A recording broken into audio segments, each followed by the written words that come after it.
Sonshine's Corner, being brought to you by Quint and Richie Studer. And it is a beautiful day in the neighborhood, and you've stepped into the hottest spot in town. This is Sonshine's Corner. And I want to welcome you in each and every day to be a part of the conversation, because I strongly believe anything that we need to make a difference, we need to sit down and talk about it. And today it's not going to be any different, because I thank God for the opportunity that I ran into, and with my gift to gab, I don't mind asking for what I want.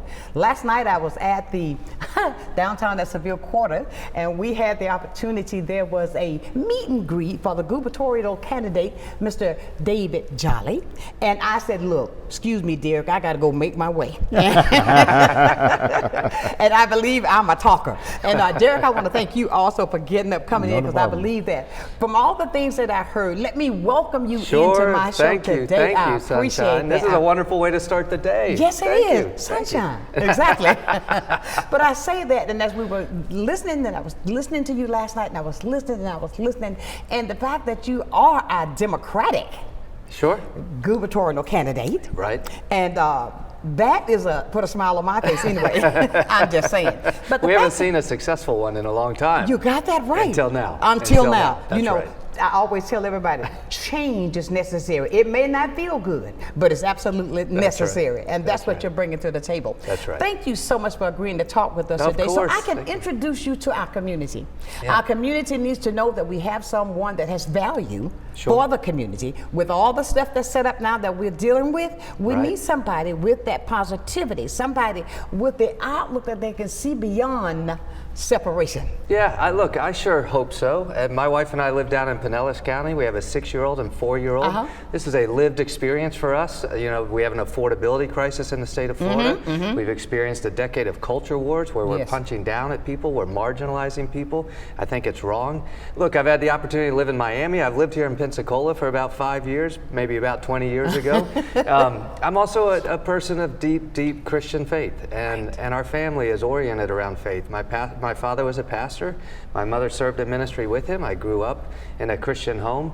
Now, I also know that it's not my job to evangelize in politics, and that my faith stops at the steps to the State House, and I respect that. That's the constitutional protection that we all should live by.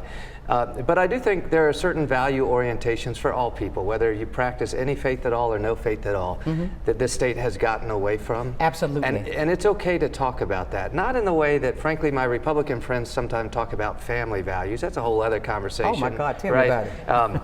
But what are the basic values that we should have as a state? And for me, it's 3 simple things. The economy should work for everyone. I agree. The government has a role in our lives to provide services, education, healthcare, transportation. And finally, we should be a state where everyone is welcomed and empowered, regardless of the color of your skin, who you love, who you worship, or where you were born. Those are just values. And so you could be a Democrat, an independent, a Republican. I don't really care, but I think we could all agree on those values. Absolutely, absolutely. Now, I'm sitting with a Democrat who's going to look, I see. And he's got this look on his face. I said, come on, Derrick, I want you in this conversation. Your feelings today, what we have that's right before us. No, I'm excited that David has come to the Panhandle to talk about his platform, his vision for Northwest Florida as well as for the state of Florida. One of the things that we oftentimes feel here in the Panhandle is that we're overlooked. Absolutely. We don't have a lot of candidates that come here, and I think even if I travel back in time in 2018, I think with respect to the gubernatorial race, one of the things that I think the state of Florida learned, particularly when we look at the race with Andrew Gillum and Gwen Graham at that time, is that all roads to the governor's office lead through Northwest Florida. At a time when the candidate, Gwen Graham at that time, thought, I'm cool, I don't need to visit Northwest Florida. I think I've got the rest of the state already good to go. It was the Panhandle that turned out with respect to Escambia, Santa Rosa, Okaloosa, and the Walton counties that said, no ma'am, if you don't value us, we don't value you, and we're going to put our vote where to the person that comes here and values our time, values our vote, and wants to get to know us. And so this is through the road to the gubernatorial office and the governor's office is through Northwest Florida. So I'm happy that he has come to spend some time with us, share his vision with Northwest Florida, and us get to know him as well as he us. So. Absolutely. And I want to say this, I got to give you your flowers as well, because, we worked together back here last year very, strategically. We worked and we worked and we worked. We kept the airways open. All of our viewers was listening to what was being said. And by the grace of God, what happened? Yep, for the first time, I keep telling you this, 19 years. in 19 years, a Democrat carried this county. In fact, during those 2 special elections, we had 10 counties, and I even look at it from the state party perspective. The Florida Democratic Party counted Northwest Florida out, and they said, okay, we're going to spend our time in Congressional District 6 with the counties that we know are winnable. Right. And out of those 10 counties, the only one that turned out was Escambia County. And I'll say this, and one of the things that we continue to say is that it takes everybody. It takes a partnership with media, with Sonshine's Corner, with getting the word out. It takes a partnership with the voters to actually turn out the vote. But it takes an importance and a strategy to make sure that we are asking for the voters to turn out and understand exactly what we are going to do with them. So exactly. We now, one of the things that I am ever so proud of is that through the April election, we now have a strategy unlike any that we've employed in prior years. We have a strategy. We know how to get voters out now, thanks to Gay Valamont and her investment in Northwest Florida. We now have the resources to be able to do so. And so 2026 is going to be a year of change, right? Yes, it so is. I'm excited. That's it. Right. That's right. Exactly. And with you, David, I say this because he works hard, and I sit back on my person, that vision, I watch. And he was putting so much into it, and I said, let him know what he did. And by listening with you last night, even the things that you were talking about, I said, okay, he has his platform together. He's talking the things that we need to hear. Right. And what I want our community, now when I say my community, I'm talking about the Black community. Sure. Right now. Yeah. We see what's happening that's been coming down from upstairs, should I say. And I think what what Derrick was saying, how we always feel so overlooked. Yeah. Florida has a rise at a point now where open racism. That's right. It is so right there. That's right. How is it now between the communities that we are? It breaks my heart because of the fact that when I talk about it, it causes me to become more emotional because I'm affected in that way. Yeah. That we also feel that we're not put to the level that we are. That's right. That's right. When you see the things, even with the disparities that are going on, even with the gun violence, with the things like that. But with our community, David, the picture is painted that we are the lesser, we are the one that's contributing the most, but when we're not. That's right. We're not. That's right. But with what's being said, it is painted this picture that we are the one when we're not. How do you plan to, I heard you say last night that you were going to bring us, you want to break that division so that the communities can come back together. How? Yeah, it should break your heart. It does. It should break your heart. And a lot of this, we're gonna have a little bit of church here. Come on, let's have church now. Look, amen, hallelujah. Look, a lot of this is at the hands of people who speak about Christianity. Thank you. And they worship in white evangelical churches, and they don't realize that their politics are actually furthering racial divide in the country. And they overlook that in Revelations it says, when we all gather around the throne, it will be people of all tribes and all nations and all colors and all languages, right? All of us. We're all brothers and sisters in Christ. For those of us who believe and those of us who don't, we're still called to embrace our brothers and sisters, right? And so there's a higher calling than just politics to solve this. But let's start, I think, there are two areas where through official state action, we have further discrimination. The Supreme Court likes to say, under all these conservative decisions, that racism's over. That once we had the Civil Rights Act and now things are fine, things aren't fine. No. We've had centuries of racism, and the discriminate impact on communities of color still exists today. A child born 5 miles from me has far less opportunities than my children have, and I know that. And I know that. That's in Pinellas County. That's here today. I spent yesterday touring schools and community health centers, and you can have a $3 million home, and within 10 minutes you have abject poverty. Absolutely. That absolutely exists today. And at a time where we have an affordability crisis in the state of Florida, the saying is true that when the nation gets a cold, Black America gets the flu. Absolutely. That the impact of the affordability crisis on Black Americans and here in the state of Florida, on access to housing, on lack of transportation, on access to health care is real. And so that is a calling for policy changes. Right. My Republican friends like to say, I believe in the equality of opportunity, as though that's the last chapter in the book. That's the first chapter of the book, because equality of opportunity is a call for policy changes to say, how are we actually empowering that young Black daughter or son who without additional help might end up pursuing a life of crime instead of pursuing a life of work, who is not given the same access to health care and education that other folks have. And so that's a policy requirement, right? But I also just think it's leadership. Right. Look, it is wrong to marginalize communities of color. In fact, our state government should look like our state. Our state institutions should look like our state. One, it makes us stronger. It's the right thing to do. But for young children, you can't be what you can't see. And so if that young child can't look to a Supreme Court justice and see a justice of color, or can't look at somebody running their local utilities or their local school board and not see themselves in it, they will never pursue it. That is just a commitment to a different type of leadership as much as it is policy. I think the contrast draws itself between, look, what I consider Democratic Party values, but I think they're values bigger than our party. And it's a contrast to where we are right now.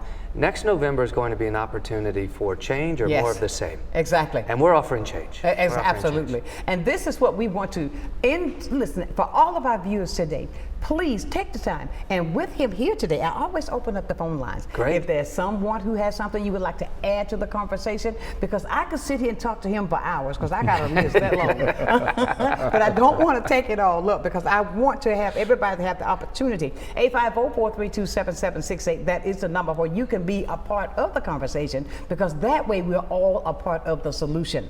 But Derrick, I saw your face a moment ago when he was talking about with a child over here can't get that if they don't know this, that child may allude to that. And I saw your face. What were you thinking then? Well, we have a point. As you and I have talked extensively, right, about the open racism that we exist, that the communities of color, and particularly Black folks here in Northwest Florida and in Escambia County, have to endure. In fact, we know today that the county commission meeting is voting to name the street in front of Escambia High School Charlie Kirk Memorial Highway or Turning Point USA Road, right?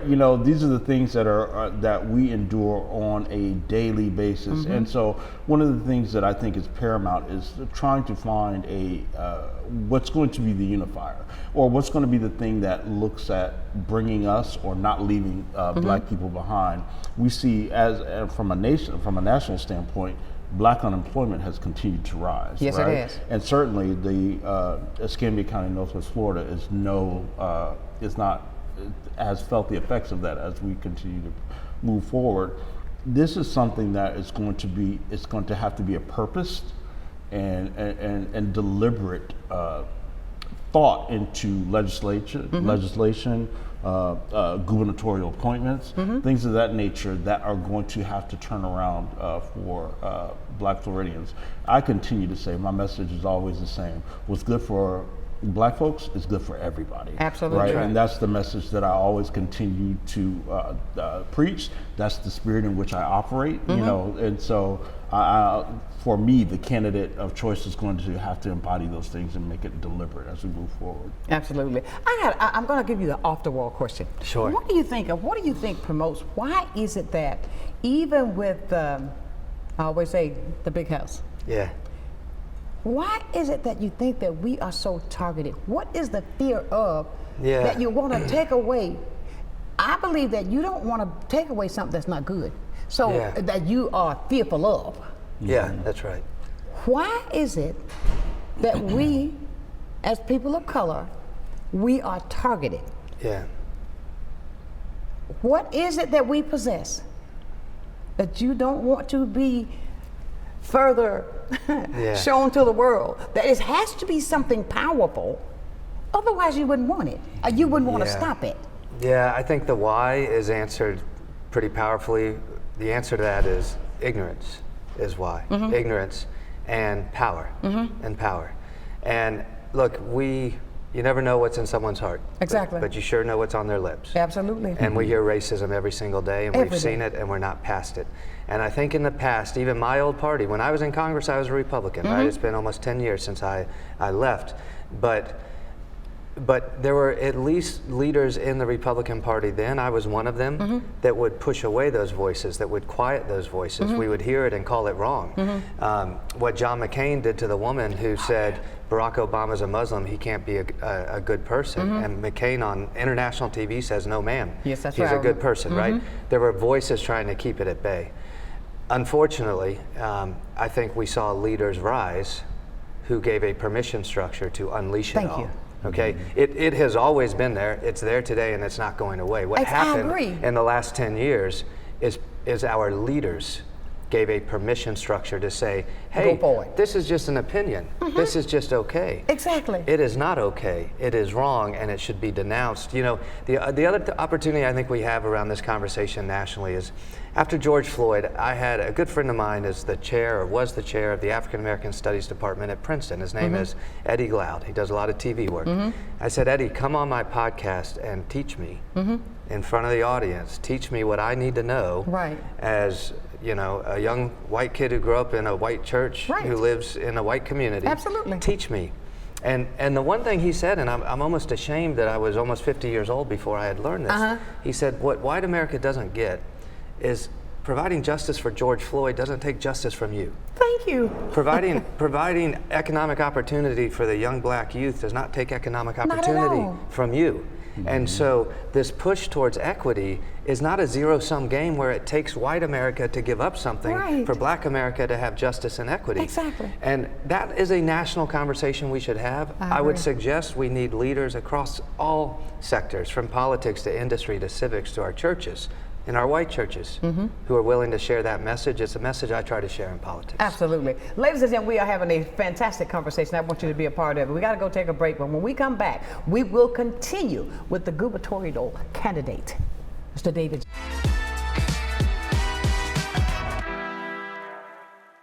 Good day, Pensacola. Welcome to a new segment on health and wellness sponsored by Baptist Healthcare in partnership with Sonshine's Corner. Every first Wednesday of the month during Sonshine's telecast, we're going to be bringing you information about health and wellness and ways to make sure we're improving the quality of your health care here in Pensacola. After all, we want to ensure that you're going to the right place at the right time and for the right reason, and that you don't feel alone. Can't wait to see you. I'm Emily Echeverria, Marketing Communications Director for Council on Aging of West Florida and the host of Coming of Age. Watch our show to find out what we're doing for our seniors and their families, and hear from area experts and local business owners about their programs and services. Want to help? Find out how you can work with us to bring a better future to our seniors. Watch Coming of Age, 3:30 p.m. Wednesdays, only on Blab TV. At FPL, we plan for storm season all year long. We're strengthening poles to better withstand severe weather. We're clearing lines to improve resiliency, and we're constantly training teams to act at a moment's notice. Because we're always working, always preparing. So when storms do hit, you can count on us.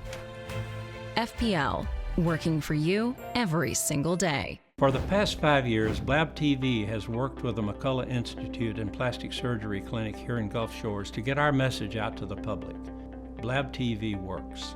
I am Dr. Galen McCullough, and I am Blab TV. I'm Kathy Holsworth, Artistic Director at Pensacola Little Theater. Join me on the first Monday of every month at 7 p.m. for the Center Stage, where me and my artistic friends talk about all things on the stage and at the Clark Family Cultural Center. Join us, won't you?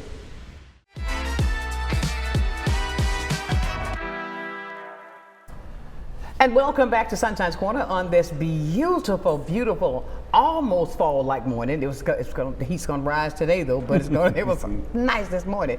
We got a conversation going on today that I truly want the community to be a part of. This is why the invitation, I really ran to him last night. You gotta come on my show, you gotta come on my show. I want people to know you, I want people to get to know you. But we've got some calls. Let's go to the phones. Good morning. Good morning. Yes, ma'am. I am calling to ask a difficult question regarding Charlie Kirk. Pardon me. Not Charlie Cook, okay, go ahead. Kirk, okay. People don't seem to know what he actually stood for. He's taken on an air of invincibility and martyrdom, of course, which is based upon what I think are some people's misunderstandings of his actual philosophical and political beliefs, which turn out to be, when you study his teachings, his speaking, very provocative and not at all democratic, actual racism, misogyny, homophobia, and other drastic political positions. Right.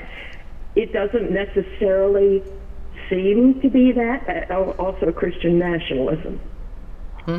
But it is.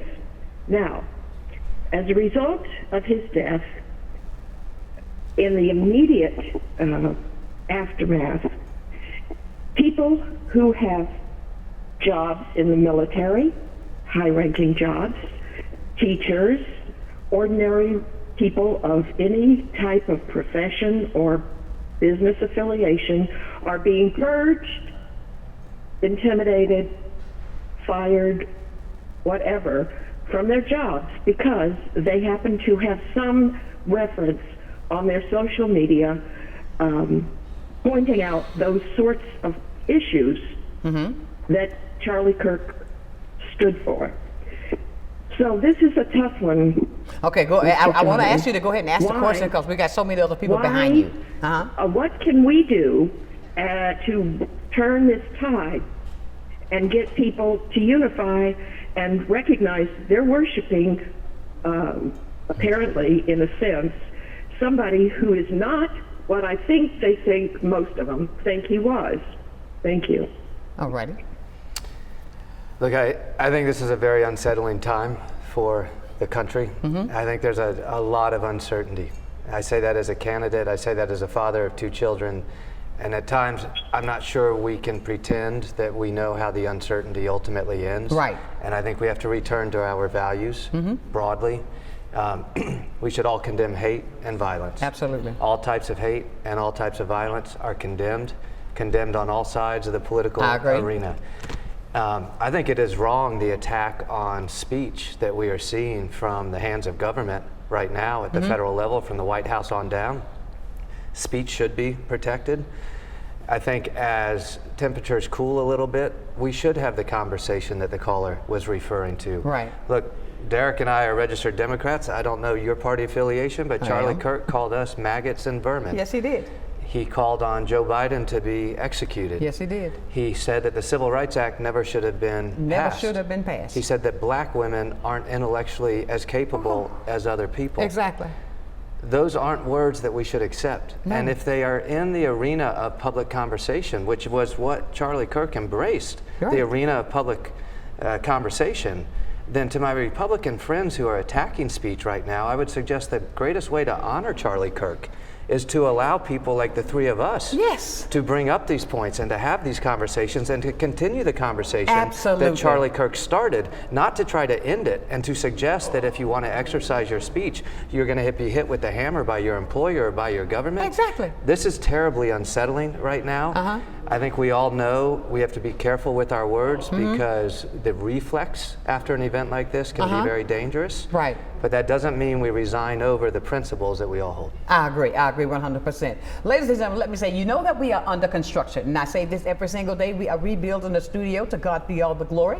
And you may hear some noises in the background, but please bear with us, because this will soon be over. Soon be over. And we've got another call.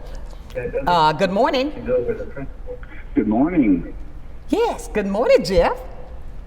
Good morning. How are y'all this morning? We are great. Good day, Jeff. Good. Good. Well, it was great to see y'all last night, and I'll be very, very brief. I know you got a lot of callers, but I just want to congratulate y'all on getting started early on building a very diverse coalition. That's what it's going to take. Yes. As my dear friend Georgia Blackman used to say, we all got to come together about this election across race and gender and everything else in between. Yep. So keep up the good work. I do have one question for the congressman. What is your plan, and how can we help engage young people who are feeling just why bother? Yes. Because that is a huge piece of this coalition that we're going to need to bring to the table. Thank you. Yeah, thank you, Jeff, for that. Look, this is such a hard question. We're losing our young people. Yes, we are. In a lot of different ways. Politics is just one of them. And at times, I think a candidate needs to admit some vulnerability and ask for help. I'm not sure that I personally will inspire a young person as much as the two of you might, right? Politics is about a coalition. The candidate's just one piece of this coalition. Absolutely. And so where I have strengths, I'm going to mobilize those strengths. And what I say to a lot of communities, whether it's communities of color, whether it's the Hispanic community, Cuban American community, whether it's the young people, make me a better candidate, make me smarter. I'll cross the bridge towards you, but I need you to meet me halfway and come towards me as well. But my experience in politics has been particularly in mobilizing the young people. Yes, our message has to resonate. I agree. The affordability crisis is hitting everybody. It's hitting our retirees, it's hitting our young people. A lot of people don't feel like they have reason to engage in our economy, that the system's rigged against them. And that's particularly true of our young people. So if you're a young person in Florida, do you think you can earn a sustainable wage in the state of Florida to afford housing? And by the way, if you're a young person of color or the LGBTQ community, do you feel welcome and empowered in the state of Florida? I don't think so. I don't think so either. And so one is to offer a vision of a new Florida for the young person that hopefully inspires them and creates an aspirational context. But I need help. I mean, the answer to Jeff's question is, I need your help. That's right. I need your help to reach people, because a campaign is about a coalition. Yes, it is. And David, I thank you for touching it and being so transparent with your answers to the questions that are coming across. He's not trying to paint a picture that's not there. He's telling it like it is. And as a community, we have got to make that decision that we can come together that we can take somebody that can represent the entire state and not just part of it. Can I tell you one thing I say often, and I really mean this?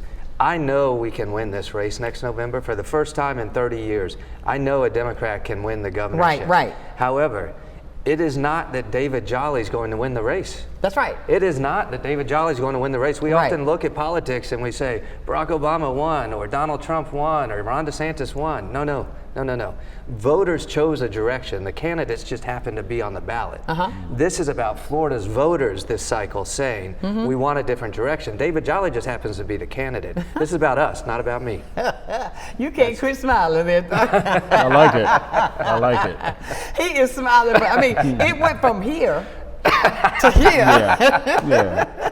Well, share your feelings. I mean, because you are a leader in this community. He's not allowed to take sides, Joe. That's right. When we're, my stoic or my, malcontent in my face that expressed was around the Charlie Kirk issue in my mind. I'm sitting here thinking like, Lord, please don't go to me. Because I only say that because, and it's, in all fairness, I say that because we've been given direction not to speak on it. But from our state party, but I can't do that.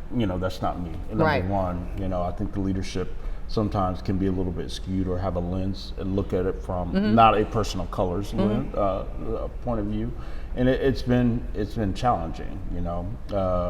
But, you know, to go a different direction, I'm excited about what he's saying. And to the point, when we look at it, I think to Jeff's point, and to Margaret, I disagree a little bit with Margaret, what she said earlier about people don't understand. No, people understand exactly what Charlie Kirk said. I don't believe that there is a person on earth that has been misled or misunderstands what his message is and where it is and what it's about. You know, now the question is, how do we change minds? How do we do that? Or come back to a unifying topic. And to me, whether you believe these things or whether you don't, right now, as David said, there's an affordability crisis here. You know, when we talk about black unemployment continuing to rise, we have a serious problem with the unhoused. Now, we have people who believe in equality that are unhoused. We have people who believe, like Charlie Kirk, that are also unhoused. The bottom line is they're unhoused. So, right? So what do we do to affect change to help mitigate or solve that problem?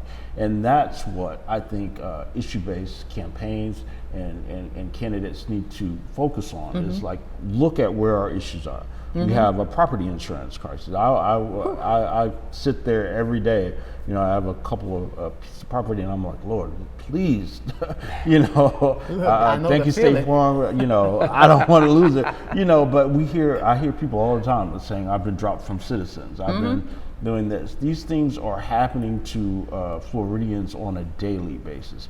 And in fact, when we look at it, what did we do? We sent the person responsible for property insurance crisis. To what? We sent him to Congress in April, right? You know, so you award your financial instability with giving somebody a promotion. I don't know that I've ever seen that in life, but you know, whatever. This is where we are, and I think we're going to start to see people are going to continue to start seeing, if they haven't already, the effects of where we are. They're seeing it. They're seeing it. But is it, you know, and I always say, you see it, but is it enough to change your mind, right? And that's where we are, like, where you are struggling financially. Exactly. When we were in April, knocking doors, we saw people with blue tarps on their house from Hurricane Sally in 2020. It is 2025. It's happening. You know, it's happening. Are you going to get there? Exactly. You know? We're going to do our best to you know, we're going to share the information. Knowledge is power, but are you going to apply it?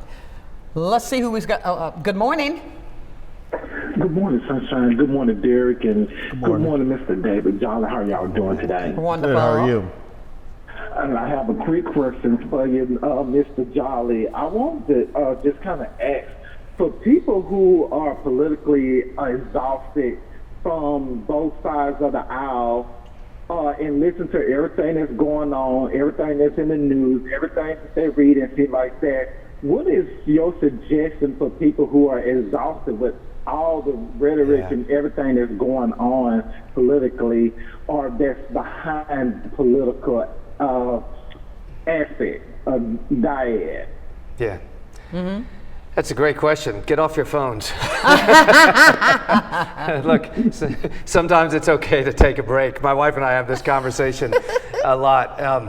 I would suggest this. We are exhausted. We're all exhausted. I think for a lot of us coming off of last November, myself included, we were done with politics for a while. But I would also say this, that the temperature has changed dramatically.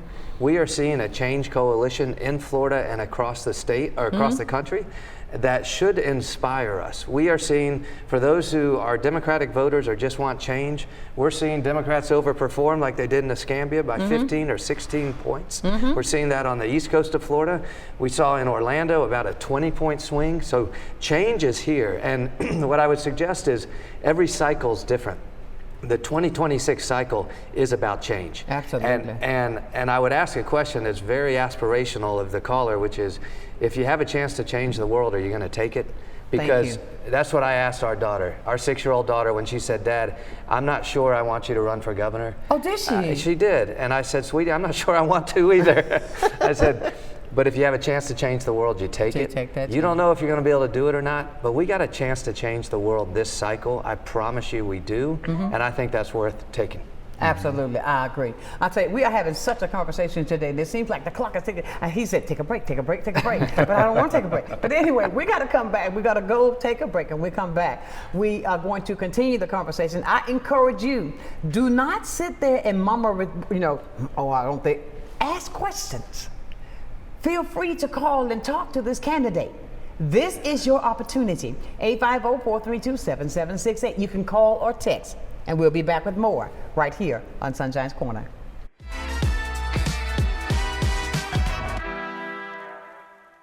You finally found the perfect car in racing blue.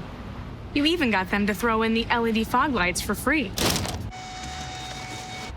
Auto Owners insures your car because some people never learn to parallel park. That's simple human sense.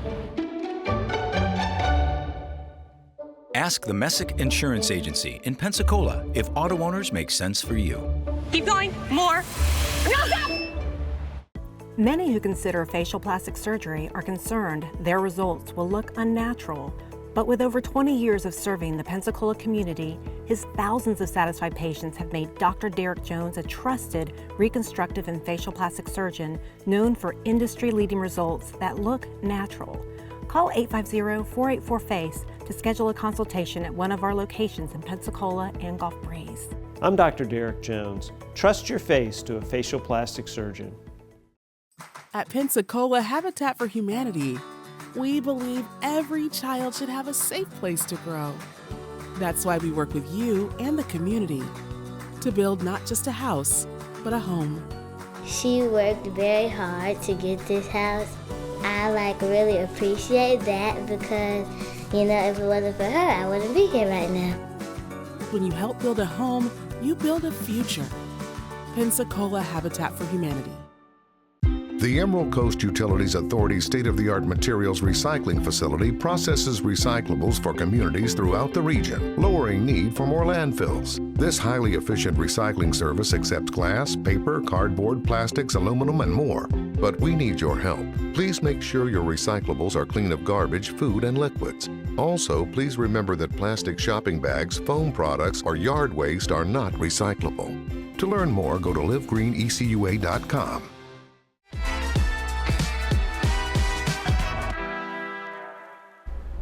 And welcome back to the conversation. I want to thank Derrick because he had to step out. He's making changes everywhere. He had to leave at the brisk, but look, I know what he's got to do. We are having a conversation today that I think that is so personal to me, and I'm sure for a lot of our viewers as well. But I want to take a step over a little bit further on what you plan to, some of your plans. I know it's all what it's going to take, but I want to hear you talk about it. When we say community trust with law enforcement, when it comes down to the mistrust between the communities of color. How is it that you plan to work on that? How are we going to build the trust? How are we going to ensure accountability to protect people from color from systemic racism? What's been fascinating under Ron DeSantis is the way he's gone about using state power to quiet the voices of blue communities. And then has overlooked red communities where we have seen real injustice. Exactly. The governor has an opportunity to make a decision where to apply the authorities of the state, where to go to court in some places, or where to remove a local official. I think Ron DeSantis has abused that in many cases. My orientation will always be local control for local communities. The governor doesn't have to be involved in everything, right? That's actually an old Republican principle. The decisions closest to the people are best, right? But I think when you enter some communities, you see that the needs around civil rights and criminal justice are far more apparent, around economic justice. I will be very, very honest with you. So this is my second or third trip here since I got into the campaign. I did live here about 20 years back, but I lived up by Olive Baptist Church in UWF. I didn't spend a lot of time downtown, and outside of that community, I was just out of college, finding my way and so forth. It is shocking the level of economic disparity that still exists in Escambia County, and with race being such a strong theme, the overriding theme of that. Look, on the question of policing criminal justice, I think the best chiefs and sheriffs in the state are those who understand that creating safe communities is not always about just arresting people. Sometimes it is. But sometimes it's about empowering youth with opportunities. Sometimes the whole origination of PAL, right? The sports leagues where the police are involved in the community, creating opportunity. Sometimes it's working with the municipality or the state to create other economic opportunities and investments in education or the trades or wherever those opportunities might be. Prevention is a lot more powerful than law enforcement. But then I think we also have to trust law enforcement to know how best to fight crime in a community. In some communities, you know, we're seeing this war on the immigrant communities right now. God, yes. They're conflating crime and immigration in a way that is not statistically accurate. They're just attacking the immigrant community, and it's wrong. But a local chief knows, or a local sheriff often knows, should we be fighting gun violence today, or gang violence, or internet crimes, or sex trafficking, or immigration? Trust local law enforcement to make those decisions. Right. Where the data shows that local law enforcement, though, is engaging in discriminatory policing, then we got to bring down the hammer of the state. Exactly. We have to actually use our justice system in the state for good, not simply to overlook wrongdoings in some of our communities. I think that's gone on too long, and it needs to change. Absolutely. And when you talking about with, oh God, so much. I had a young lady on that's the president of the community with Grace McCafferty. She was talking about the deportation, and that's happening right here. Yeah. And she fell in tears because of the fear that's there and the things that we see happening right here on the Gulf Coast. Yeah. On these type things, what is it that we can do when you do get in office? Yeah. Let's speak what we want. You're manifesting it. We're right? manifesting this, right? How would all of these things, your voice, and I know that there's a process, but to feel comfortable. And I'll say this to the community, we as a community got to get behind, because it's us that got to help get you there. Right, that's right. And so that we can see some type of change, because I know that we're tired of it how it is. It's sad that if I get in my car in the evenings, you know, I've created this little way so I won't be, my face won't be with somebody else. I'm in the middle so nobody will look at me. Yeah. It's ridiculous when it comes that way, that you have a fear if you see a blue light. That's right. When you haven't done anything. Yeah. And these kind of things. I don't have that fear, Sonshine. Unless I'm speeding, and I know it. I don't have that fear. You No, you do. don't. Yes, And I that's do. wrong. That's wrong. That is so wrong. Yeah. And the fact of it is, with the policies that you're saying, the things that you're going to institute when you win, how can we, when the caller said that earlier about that we got to get over that, oh wow, it's just somebody else talking a game. Yeah, sure. We're tired of this, it's not going to happen, we're just talking a game. How are we going to convince them? How are we going to get them the level of understanding? That's going to take a lot of work. That's why we started 16 months out. Exactly. You know, some people might remember Lawton Childs. He was famous for walking every part of the state. Well, I'm driving. I'm not going to take that walk. But we started 16 months out to be in every community, in deep red communities. As Derrick mentioned, we're in Milton this afternoon, right? Absolutely. We're going to be in deep red communities and deep blue and everywhere in between, and we're going to take our message and hopefully give people a reason to believe there's an opportunity for change. How can we effectuate change? Some are policies, right? I think the current agreements that Ron DeSantis are requiring of local law enforcement don't protect due process of the individual. I think they're fighting immigrants, not fighting crime, and I think that's wrong.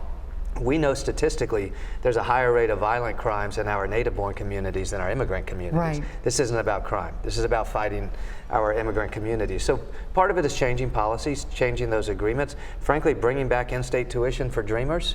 Look, we ripped away education from thousands of kids who are already enrolled in our schools. We said, sorry, we don't want you. That's wrong. That's just morally wrong. But it's caught up in this Republican fight over immigration. But here's the other part, though, is just leadership tone and leadership values. It's okay to welcome the immigrant. It's okay. We all learn on the Statue of Liberty, it says, give me your tired, your poor, your huddled masses yearning to be free. Right. You know what we don't learn? We don't learn the lines just before that. The lines just before that say, keep, O distant lands, meaning all the old world countries. Yes. Keep, O distant lands, your storied pomp. Keep your rich, your famous, your fabulous. Keep them. Send me your tired, your poor, your huddled masses yearning to be free. You ready for this? Your homeless, your wretched refuse, tossed upon the shore. Behold, I lift my lamp by the golden door. It's okay to simply express values that say, we're going to welcome the refugee. Of course. I was in Miami in the 1980s when all the Cubans came. And our little church was a typical white English Baptist church. I understand. 6 months later, it was a bilingual church. There you We're all go. celebrating cultural diversity. Exactly. But the Cubans, when they arrived, were put in the Orange Bowl behind chain link fences. Jimmy Carter, Bob Graham, and Mayor Ferrer in Miami weren't sure what to do. That's right. Jimmy Carter blinked. Bob Graham blinked. They got it right eventually, but there was this moment where they both blinked. Mayor Ferrer in Miami said, if we don't welcome the immigrant and the refugee, we might as well throw the Statue of Liberty in the East River. I hear you. We face that question now, and it's okay to simply stand up on principle and say, we're going to welcome the refugee. No doubt about it. We've got a phone call. Somebody just want to talk to you this morning. Good morning. Good morning. Good morning, everyone. Good morning. Yes. I just wanted to call and make a comment. Okay. I never knew of this young man until his death. And then I started researching. And a person will tell you who they are by what they do and what they say. So people can't say that, he didn't stand for this or he didn't stand for that. And you're talking about Charlie Kirk, right? Yes, about Kirk. And then the thing that I don't like is the fact that they're comparing him. Some people in the upper government is comparing him to Martin Luther King. But Martin Luther King stood for equality or wanting equality for his people. He didn't down other groups of people. He just wanted better for his own. So all I'm really saying is people will tell you who they are, and when they do, you got to believe it. The first time. Thank you so much. Thank you. But she's making a point because she is. A lot of people are saying that we got to go take a break and then we're going to come back and address that call. Okay. All right. Ladies and gentlemen, we're having a great day today. Please 850-432-7768. That is the number that will get you connected to have your question answered right here on Sunshine's Corner.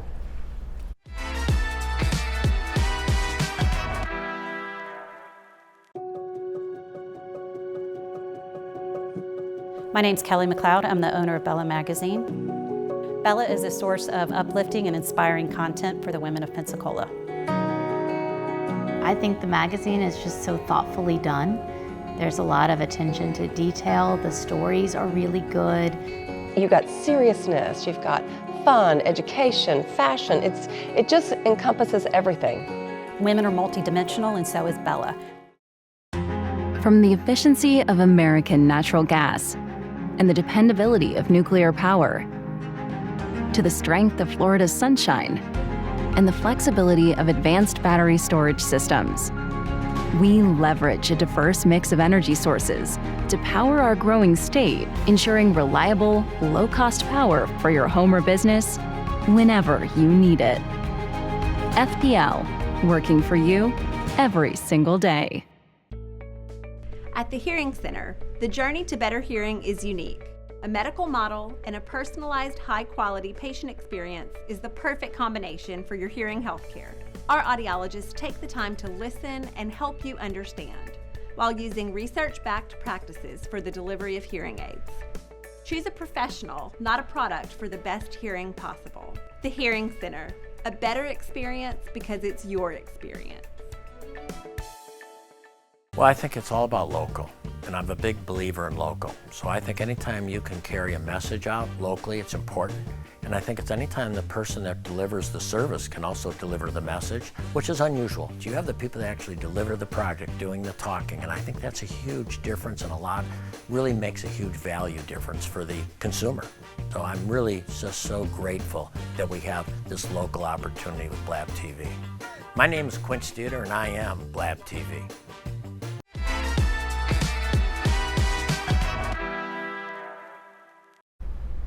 And welcome back to the best conversation there is, the place where you can have those difficult conversations and feel comfortable having them, because that's what we're all about. I want to thank David for coming in today, and I tell you, this hour seems to go by so fast when we're into a deep conversation. But the last caller was talking about something, I think, and she was one of my favorite writers. She said, when a person shows you who they are, believe them the first time. Don't wait till the second, third, or fourth. Believe them the first time. And what she was alluding to was the fact of some people where you see, you want to give justification for what you believe as well. Sure, that's right. That's all it is. And I think the unsettling part is, let's just be honest, I'm not sure it's safe to have conversations right now. I agree 100%. That caller raised. As we discussed, there were 4 or 6 HCBUs that had bomb threats. HBCUs didn't have anything to do with what happened Why did you do that to the last week. HBCUs? We have seen people lose their jobs, be fired. Immediately. We have seen the internet trolls try to find any words of criticism and attack that person. And so I'm not sure it's safe to have it's not safe like because that. it's your life.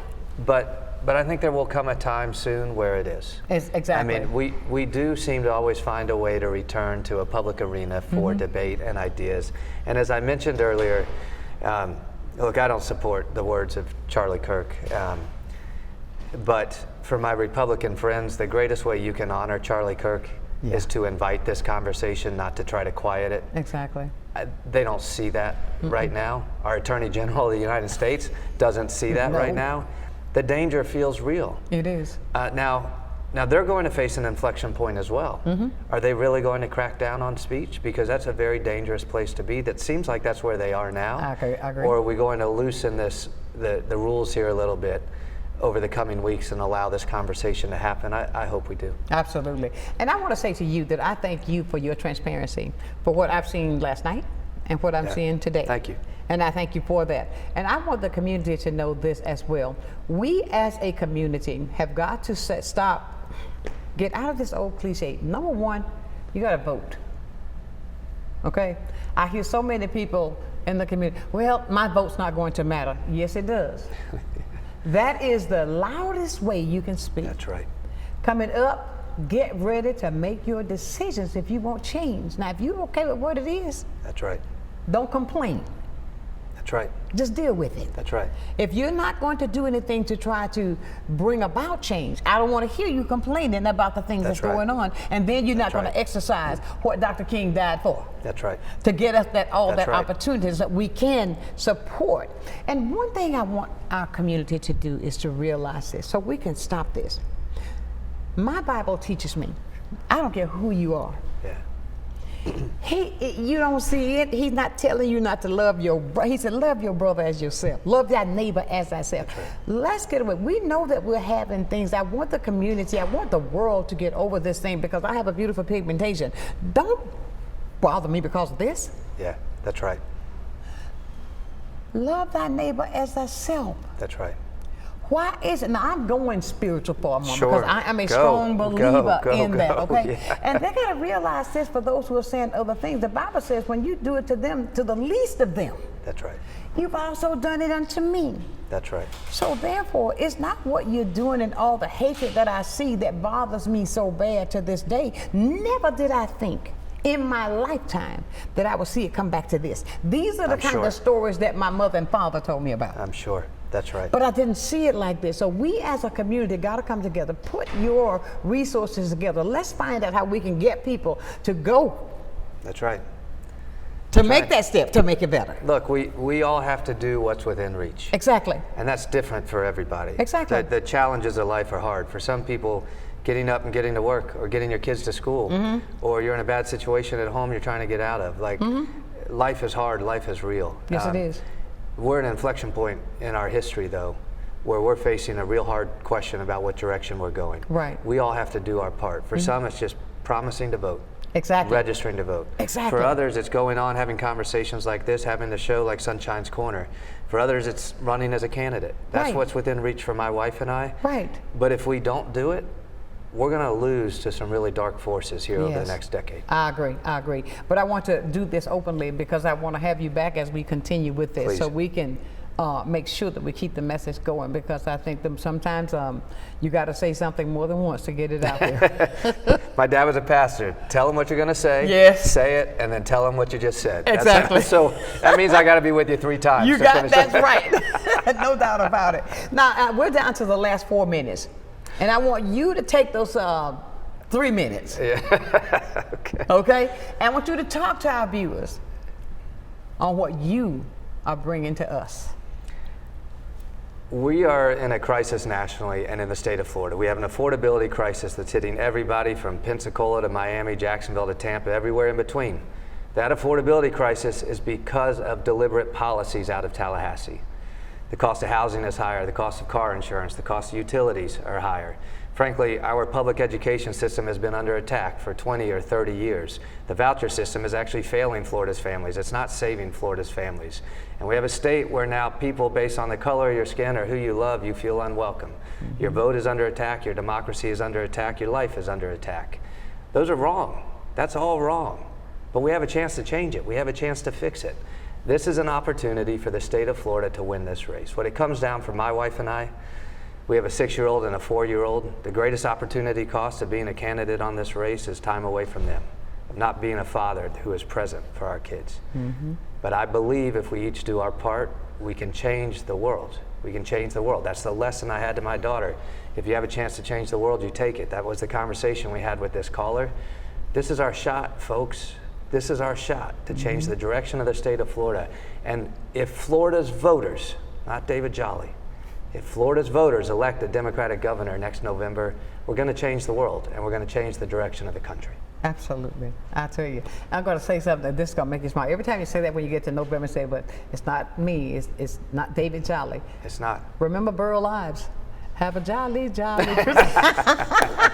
That just popped in. Let's do it. Big party next Christmas. You know, next Christmas, that's going to be the big one. We're going to have a jolly, jolly Christmas. That was just something that popped in my head. That's right. And I thought that was so cute. Let's do it. Let's do it. Let's do it. And I tell you, I thank you so very much. And ladies and gentlemen, please take the opportunity. Now, this show is going to play a game this afternoon. Good. We're going to play it at 6 o'clock, so the people that did not get to view it this morning will be able to view it, and I'm going to promote that you check it out this afternoon. Tell your neighbor, listen to the conversation that we've had today. All of the points that we've made about things that are affecting you as a community. Change, I say it every day, is necessary. May not feel good, but it's absolutely necessary that we get through to the next point so that we won't have to feel the way that we feel even just walking out of our door, that we don't have to feel or fear even on your job that you're not going to have your job because of your pigmentation. I think that is something that we have really got to work on, and it's affecting us. And as you know, more black people have been fired than anything. More black people have been let go. And these are people that had the qualifications to do their job to the utmost, but they have been let go, and we know this. So please, let's do the right thing. Let's come together. If you do not have all of your stuff together by voting, we need to talk about that. I need to get the supervisor of election on as well so we can talk about that as well. So ladies and gentlemen, it's been a fantastic day. I've got to get out of here, but I want you to know, please follow us. We're going to keep you abreast of what's going on. Remember this afternoon at 6 o'clock. But as I leave you every single day, I leave you with a thought that I honestly believe from my heart. Never, ever, ever lose your focus. Always remember, if you keep God first in every single thing you do, seek His ways, I guarantee you'll be a total success. And I certainly believe those words for the candidate that's sitting right here with me. So until tomorrow at 9 o'clock for another day of sunshine, filling you with nothing but information, tell everybody, let somebody know, we can talk about it. Until then, know that I love you with a perfect kind of love. Keep shining while I'm gone. Have a great day until tomorrow morning. We'll see you then. Bye for now.